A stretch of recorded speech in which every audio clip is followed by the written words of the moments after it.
Welcome back. We're going to continue our conversation about annuities and to talk about the variance in the kinds of annuities. And Jeremiah, probably the most, the one that's been the most popular over the decades has been a guaranteed annuity, so multiple year. So you make a contract with an insurance company and they pay you a certain interest rate on your money accumulated, and at the end of a certain period of time, that interest rate changes. But you can take your money out at the end of that period of time. So they refer to them as multi-year guaranteed annuities. But they look a lot like a certificate of deposit. Yeah, like a bank. And you said before, this is kind of like the cornflakes of annuities. This is the generic one, multi-year guaranteed annuity, MYGA. And you said if someone just needs a generic annuity, that's probably what they're thinking about. So if that's cornflakes, what's the next level? What's a Raisin Bran, or what's something a little more interesting? I think the product that was introduced over 10 years ago, and that is fixed index annuities. And that's where the insurance company came up with a way in which they guarantee the principal, and it reset every single year. And they have a lot of moving parts in there. They have participation and caps and all this other stuff that are designed in the product. But bottom line is you have to resort it out. There's a guarantee of principal, and it's designed to get you a better rate of return on the marketplace. They tie it to derivatives within the stock market. Now, again, with all that said, you have to go deep into the product to determine what is the insurance company not going to pay you, or what are their charges and costs. And fixed index annuities have become less popular because the actual rate of return has reduced over the last 10 years. And the reason for that is not that insurance companies are just greedy. It's just that their revenue comes from bonds, basically U.S. Treasuries. And we all know over the last 10 years, that has dropped down to almost nothing. So insurance companies were struggling to figure out how they could make this thing work and still be able to satisfy clients. And I think that's where we've gone into other kinds of products. Yeah, that's great. So you have the general multi-year guaranteed annuity. Next, you have the fixed index annuity, and the main difference you're saying is it's connected to the market. Right. What's the next level beyond that? Well, I think the next level beyond that is registered index linked annuities, and this is kind of the new product on the shelf. Yeah, and these are the fun ones. These are the ones I think people can get excited about because it's something new and different. Yeah, and it's designed. Obviously, the consumer was demanding a higher return on annuities than what the fixed and the fixed index annuities provided. And so the insurance company came up with products that basically crossed over, gave more risk to the client, a measured risk, and they were willing to invest the money. The insurance company is willing to invest the money, slightly more equities, a little bit more of a timeline that they can take. And that would allow them to pay out more. They have higher participation, higher caps. And,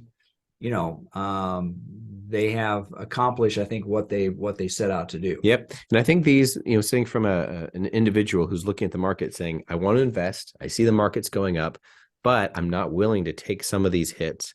I'm also willing to give up some of the upside. I don't need to make 30% or 40%. Right. But if I could guarantee a top and a bottom, but still have this money growing, I'm interested in that. And that's kind of where these have been built to live. They have a buffer, which the insurance company takes on more of the risk. Yep. But then they have a floor of these kinds of products that the insured takes more of the risk. And it really depends upon what the needs are and what their overall, and I'd say the timeline is a big issue here. Yeah. So if your timeline is short, I would think the buffer would be your better option. But if your timeline is really long, over 10 years, the other type would probably be better for you. Yeah. And looking at these, when you say the buffer and the floor, just to give some numbers here. So some of these registered index linked annuities, they could have a structure where they'll say, we're going to invest in the S&P 500. Right. That's where the money will be. It's indexed to that. We are going to allow you a buffer to say the first, 10% of losses, the insurance company is going to eat it. So if it only goes down 5% that year, the insurance company covers it and you're just at zero. You don't lose any money, which can be great. And on the flip side, say, but in order for us to do that, if the markets go up, we'll let you have the first 20 to 21% of all the gains. Great. But if it goes beyond that, the insurance company gets to keep it. Right. So you're kind of saying from 0 to 20%, you get it. And from 0 to 10%, they have to pay for it. For some people, that's brilliant. Yeah, You know, because that's a they're great, putting boundaries on your losses and gains. yes. And if the gains are representative of what you're trying to accomplish within the market and your losses fit, you feel comfortable with that, people will say, okay, that makes sense. Yep. And I get to see a lot of people that could live in that world to say, even if in the buffer version, say there was a 12% loss that year, you know, the insurance company is going to absorb the first 10% and the investor would experience that 2%. They just have that. Now, the other version is a floor here to say, we will let you experience maybe a 10% loss. Right. But beyond that, that is it. You can be comfortable that you, as the investor, only will go down 10%. And after that, we will cover everything else. Well, that's a little more expensive. Right. So the terms that an annuity might offer that is say, okay, we'll let you have 10% down, but we'll cap your losses. On the flip side, we'll let you receive up to 13% going up. But after that, we get everything else. So it really is giving you this really good guarantee. You'll never lose more than 10%. However, in order to get that, you've given up a lot of the upside. Yeah. And those are those numbers we're using, 10% and 20 for a buffer, 10% and 13%. For a floor, those are real numbers. Those are currently existing annuities that people could participate in. Yeah, and again, the devil's in the details. Yes. And so the contract has to be peeled back, because going back to our earlier comments, this is an irrevocable contract. So once you enter into it, there's timelines, there's costs, there's charges, all these factors come into play.